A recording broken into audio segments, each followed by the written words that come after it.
Hi students, this is Tirumala Max YouTube channel. நம்ம exam எழுதுறத பத்தி various chapters நம்ம பார்த்துருப்போம் பழைய வீடியோஸ் எல்லாம். இது வந்து exclusively for writing exams in a different method for all the classes. That is தேர்வு எழுதும் முறையை பற்றி இந்த வீடியோவில் நம்ம டீட்டெயிலாக இந்த வீடியோவில் பார்க்கலாம். That too for the students 10th standard, 11th standard and 12th standard students, those who are writing public examination, they have to see this video without skipping. So in the video நீங்க முழுசா பாத்தீங்கன்னா தான் you will be able to understand what I am going to say. Okay, let us go to the video. Before that, please subscribe to our channel, Tirumala YouTube channel. So first one, இதுல பாத்தீங்கன்னா first point என்னன்னா question number வினா எண் கட்டாயம் எழுத வேண்டும் சொல்றாங்க. அதாவது பார்ட் என்ன, பார்ட் 1, பார்ட் 2, பார்ட் 3 அதுன்றத இருக்கிறத எழுதணும். வினா எண் கொஸ்டின் நம்பர் எல்லாத்துலேயுமே கட்டாயமாக நீங்கள் எழுதினாதான் உங்களுக்கு எக்ஸாமில் அந்த பர்டிகுலர் பார்ட்டு வினாவும் சேர்ந்து இருக்கிறதுனால you have to write the part number and as well as question number in all the exams what you are writing. Okay, பகுதி எண் வினா எண் கட்டாயம் எழுத வேண்டும். இரண்டாவது பாயிண்ட் என்னன்னா 1.5 சென்டிமீட்டர் இடைவெளி விட்டு வரி அமைக்க வேண்டும் அப்படின்றாங்க. அதாவது you have to leave 1.5 centimeter space in every line which you are going to write. நீங்க ஒரு லைன் எழுதும்போது 1.5 சென்டிமீட்டர் அளவில் இடைவெளி விட்டு எழுதினாதான் அது பார்க்கறதுக்கு அழகாகவும் லெஜிட்டிமேட்டாக இருக்கும். So please students, you have to see this 1.5 centimetre நீங்கள் எல்லா ஆன்சர்ஸும் எழுதும்போது அந்த மாதிரி விட்டு எழுதுனீங்கன்னா தட் லுக்ஸ் குட். ஸோ ஒரு பக்கத்திற்கு 12 to 15 வரி எழுதலாம். விடைகளை பக்கம் பக்கமாக எழுதுவது மதிப்பெண் தராது, ஞாபகம் வச்சுங்க. அதாவது when you are going to write the answers, it should be in 12 to 15 lines should be there. 12 to 15 வரி வரைக்கும் நீங்க எழுதலாம். விடைகளை பக்கம் பக்கமாக எழுதுவது மதிப்பெண் தராது அப்படின்றாங்க. அதாவது நீங்க எழுதுறது கொஷின்ஸ் வந்து உங்களுக்கு மதிப்பெண் தராது. நம்பர் நிறைய பக்கம் பக்கமா எழுதுனதுனால உங்களுக்கு மார்க் வரும்னா it will be very tough that they will give a mark by writing a number of pages. பக்கம் பக்கமா எழுதுனா கிடைக்காதுன்னு சொல்றாங்க. தெளிவான விடைத்தான் மதிப்பெண்ணை தரும். அதாவது கிளியரா எழுதுற ஆன்சர்ஸ்க்கு மட்டும்தான் you will be able to get good marks. தெளிவான விடை எழுதினாதான் மதிப்பெண்களை உங்களுக்கு பெற்றுத்தரும். ஸோ ஆகையால் நீங்க clear and legitimate and nice handwriting-ஓட நீங்க எழுதுனீங்கன்னா definitely you will get very good marks. Let us go to the next slide. So இதுல பாத்தீங்கன்னா கேள்வி பகுதிகள் கேள்வி தலைப்புகளுக்கு அடிக்கோடிட வேண்டும். என்ன சார் இது கேள்வி பகுதிகள் கேள்வி தலைப்புகள்? அதாவது ஒரு கொஸ்டினோட ஹெட்டிங்ஸ்ல இருக்கிறது சப் ஹெட்டிங்கு, அதுல இருக்கிற ஹெட்டிங்ஸ்ல இருக்கிறது எல்லாத்தையும் வந்து அண்டர்லைன் பண்ண சொல்றாங்க. கேள்வி பகுதிகள் மற்றும் கேள்வி தலைப்புகளுக்கு அடிக்கோடிட வேண்டும். So each and every question and answers what you are going to write in that one, you have to do the headings to be done, underline to be done in all the answers what you are going to write. So okay, so please make a note, in every questions you have to put underline for each of the heading while writing the answers. ஒவ்வொரு விடைகளையும் நீங்கள் எழுதும் பொழுது அந்த விடைகளுக்கான கேள்வி தலைப்புகளுக்கும் கேள்வி பகுதிகளையும் underline செய்ய வேண்டும், அடிக்கோடிட வேண்டும். Okay, next one. This is a main important one which you need to see. This is the one which very important. Like கருப்பு மற்றும் காபி நிற வண்ண பேனாக்களை பயன்படுத்தினால் போதுமானது. அதாவது black or blue colour pen வந்து நீங்க யூஸ் பண்ணீங்கன்னா போதும்னு சொல்றாங்க. So from general point of view பொதுவாகவே ப்ளூ பென்ல எழுதுறது ரொம்ப நல்லது. அந்த நல்ல பென்னு என்ன பென்னுன்றதை நீங்க இப்பவே நீங்க ஆரம்பிச்சு நீங்க எடுத்து பார்த்து யூஸ் பண்ண ப்ராக்டிஸ் பண்ணிக்கோங்க. அந்த ப்ராக்டிஸ் பண்ண பெண்ணையே நீங்க கண்டினியூஸா ஒரு 3 months நீங்க எழுத பழகுங்க. ஸோ உங்க பேரண்ட்ஸ் கிட்ட சொல்லி ஒரு புது பெண்ணை வாங்கி ஒரு ப்ராக்டிஸ் பண்ணிட்டு அதை பெண்ணையே எக்ஸாம் வரைக்கும் அந்த மாடல் பெண்ணை யூஸ் பண்ணீங்கன்னா you will have a very good hand writing and also you will have a comfortable while writing. So நீங்கள் கம்ஃபர்டபுளாகவும் இருக்கும், உங்களுடைய கையெழுத்து அழகாகவும் நேர்த்தியாகவும் வரும். ஸோ அதனால் இப்போவே நீங்கள் இந்த வீடியோ பார்த்த உடனே ஒரு நல்ல பெண்ணை நீங்கள் செட் பண்ணிக்கோங்க. நீங்கள் என்னன்றதை பார்த்து வாங்கிக்கோங்க. உங்கள் பேரண்ட்ஸ்கிட்டையும் சொல்லுங்கள்.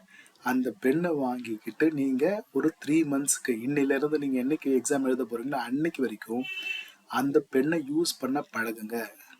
Definitely when you are writing that particular exam, public examination with that pen, your handwriting will be something what you are writing, which is definitely it will be a good one when you compare with the current one. அதாவது நீங்கள் இப்போ கரண்ட்டில் எழுதுறதுக்கும் நீங்கள் அப்போ எழுதுறதுக்கும் டெஃபினட்டாக அதில் ஒரு பெரிய மாற்றம் உங்களுக்கு தெரியும். ஸோ அதனால் ஒரு நல்ல பெண்ணை ஐடென்டிஃபை பண்ணிவிட்டு அந்த பெண்ணை இப்போதுலேருந்தே நீங்கள் எழுதி பழக ப்ராக்டிஸ் செய்யுமாறு உங்களை கேட்டுக்கொள்கிறேன். இதுதான் என்னோட முதல் பாயிண்ட். இது நீங்கள் மெயின் இதுதான் இந்த அஜெண்டா இந்த தேர்வு எழுதுறதுல மெயின் பாயிண்ட் இதுதான். சரிங்களா? Let us go to the next one. சரியான விடை பகுதியில் ஏதேனும் ஒரு விடை பகுதியை மட்டும் எழுதவும். சரியான விடை பகுதியில் ஏதாவது ஒரு விடை பகுதியை மட்டும்தான் எழுத சொல்றாங்க. கரெக்ட் ஆன்சர் இருக்கிறது ஏதாவது ஒரு ஆன்சரை மட்டும் எழுதுறது தான் that is a correct answer to be written. சரியான விடை பகுதியில் எழுதுறது ஏதாவது ஒரு விடை மட்டும்தான் எழுதணும். அதுல வேற எதுவும் மாற்றி எழுதக்கூடாது. பொறுத்துக பகுதியில் வினாவும் விடையையும் நேராக எழுதவும். That is match the following questions கேட்டாங்கன்னா you have to write left side your question and as well as right side the answer. Match the ஃபாலோயிங்கை பொறுத்த வரைக்கும் வெறும் ஆன்சரை எழுதுறதுக்கு பதில் கொஷினையும் சேர்த்து ஆன்சரையும் நேருக்கு நேர் எழுதுமாறு கேட்டுக்கொள்ளப்படுகிறார்கள். ஸோ அதனால நீங்கள் பொறுத்துக பகுதியில் வினாவையும் விடையையும் நேராக எழுத பழகுங்கள். அதுதான் ரெகுலராக எல்லாத்துலேயுமே எழுத வேண்டியது இருக்கும், எல்லா சப்ஜெக்ட்ஸ்லையும். ஸோ அது you have to make a note of this. Let us go to the next slide. 2 மதிப்பெண்கள் வினாவுக்கு கண்டிப்பாக 2 குறிப்புகளை எழுதவும். நல்ல ஞாபகம் வச்சுங்க. when you are going to write 2 mark questions, you have to write 2 notes or 2 points. நீங்கள் கம்பல்சரி எழுதணும். 2 மதிப்பெண் வினாவுக்கு 2 குறிப்புகளை கண்டிப்பாக நீங்கள் எழுதினாதான் அந்த 2 குறிப்பு மட்டும்தான் அவங்க பார்த்து மார்க் போடுவாங்க. 2 மார்க் கொஸ்டினுக்கு நீங்கள் 4 குறிப்பு 5 குறிப்பு எழுதினாலும் மினிமம் 2 குறிப்புகள் 2 குறிப்பு பாயிண்ட்ஸ் இருந்தாதான் they will put 2 marks. So you should not spend more time on this particular question. If it is a 2 mark question, it is better to write only 2 points or 3 points. Minimum is 2 points is required. 2 point மட்டும் நீங்கள் குறிப்பு மட்டும் எழுதினாலே உங்களுக்கு 2 mark போடுவாங்க. ஒரு குறிப்பு அதிகமாக தெரிஞ்சதுன்னா எழுதலாம். 4, 5, 6ன்னு எழுதினாலும் அவங்க 2 மார்க் தான் போடுவாங்க. அதனால நீங்க 3 பாயிண்ட் அல்லது 2 பாயிண்ட்ல நிறுத்திக்கிறது நல்லது. வேறுபாடு பகுதியில் 2 அல்லது 3 குறிப்புகளை வேறுபடுத்தி காட்டி அட்டவணையாக எழுத வேண்டும். எடுத்துக்காட்டுகளுடன் எழுதுவது நல்லது. இதுல என்ன சொல்றாங்கன்னா உங்களுக்கு டிஸ்டிங்விஷன் உங்களுக்கு இருக்கும். தமிழ் மீடியம் பசங்களுக்கு வேறுபாடு பகுதி, இங்கிலீஷ் மீடியம் பகுதிக்கு டிஸ்டிங்விஷன் இருக்கும். டிஃபரன்சஸ் பிட்வீன் 2 கேள்வி கேட்பாங்க. அதில் அந்த பாயிண்ட் தான் இது.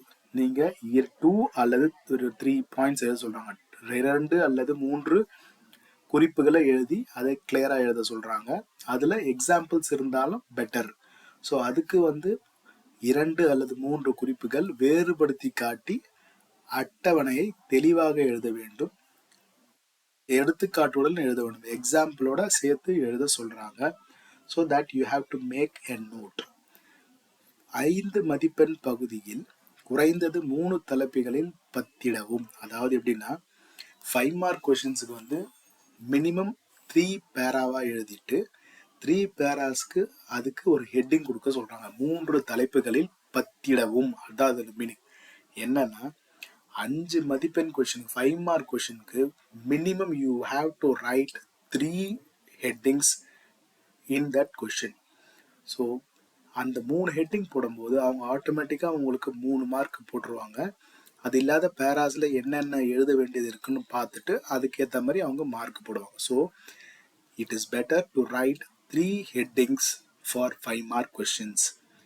அடுத்தது 8 வரி கேள்வி. 8 மதிப்பெண் பகுதியில் குறைந்தது 7 தலைப்புகளில் பத்திடவும்ன்றாங்க. இதில் எப்படின்னா 8 மதிப்பெண் பகுதியில் குறைந்தது 7 தலைப்பில் பத்திடவும்னா நீங்கள் 8 மார்க் கொஸ்டினுக்கு 7 சப் ஹெட்டிங்ஸ் தலைப்புகளை கொடுக்க சொல்றாங்க. ஒரு கொஸ்டின் ஹெட்டிங் எழுதிட்டு அதில் 7 ஹெட்டிங்ஸ் நீங்கள் எழுதினீங்கன்னா உங்களுக்கு ஹெட்டிங் ப்ளஸ் 7 தலைப்பு இருக்கிறதுனால automatically they will give 8 marks and you will get 100% full 8 marks you will get. முழுசாக 8 மதிப்பெண் வாங்கணும்னா நீங்கள் 7 தலைப்புகளை நீங்கள் எழுதியே ஆகணும். நீங்கள் அது எந்த கிளாஸாக இருந்தாலும் சரி, பப்ளிக் எக்ஸாம் போகிறவங்களுக்காக ஸ்பெசிஃபிக்காக சொல்கிறேன். பட் இருந்தாலும் the students who are studying in any classes for big questions, if they put the heading, definitely the teacher will give full marks to you. I hope இந்த வீடியோ உங்களுக்கு பிடிச்சிருக்கும். Please subscribe to Tirumala Max YouTube channel and also forward to your friends also about this channel. Before that, please go and buy a good pen for your public examination and to have a good practice. இப்போவே இந்த video பார்த்த உடனே ஒரு நல்ல ஒரு பேனாவை தேர்ந்தெடுத்து உடனே அதை பழக கற்றுக்கொள்ளுங்கள். பழகி அடுத்த 3 மாதங்களுக்கு இந்த பெண்ணையே நீங்கள் யூஸ் பண்ணீங்கன்னா பப்ளிக் எக்ஸாமுக்கு this will be definitely useful for you. Thank you friends. Please subscribe to Tirumala Max YouTube channel. நன்றி.